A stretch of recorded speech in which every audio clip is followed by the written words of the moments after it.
Hello friends, আজ আমি রান্না করব চিকেনের একটা ঘরোয়া রেসিপি। প্রথমে 1 কেজি চিকেন ভালো করে ধুয়ে পরিষ্কার করে নেব। তারপর এতে একে একে 4 চামচ টক দই, 2 চামচ আদা রসুন বাটা, 1 চামচ হলুদ, 1 চামচ লঙ্কা গুঁড়ো বা কাঁচা লঙ্কা বাটা, 1 চামচ ধনে গুঁড়ো, 1 চামচ জিরে গুঁড়ো, স্বাদ মতো নুন ও 3 চামচ সাদা তেল দিয়ে ভালো করে মেখে ঢেকে রাখবো 30 মিনিটের জন্য। এরপর কড়াইতে তেল দিয়ে 2টো তেজপাতা, এলাচ, দারচিনি ফোড়ন দিয়ে একটা বড় রসুন দিয়ে ভেজে নেব। রসুন লাল হলে একটা বড় পেঁয়াজ কুচি দিয়ে লাল করে ভেজে নেব।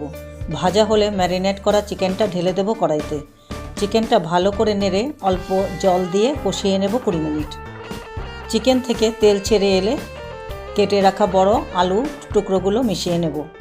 এবার ঢেকে দেব 15 মিনিটের জন্য। চিকেন সেদ্ধ হলে অল্প গরম মশলা গুঁড়ো মিশিয়ে দেব। ঝোল নিজের পছন্দ মতো রাখতে হবে। নামিয়ে পরিবেশন করব ভাত বা রুটির সঙ্গে। রান্নাটা পছন্দ হলে নিজের বন্ধুদের সঙ্গে শেয়ার এবং ফলো বা সাবস্ক্রাইব করে দেবেন।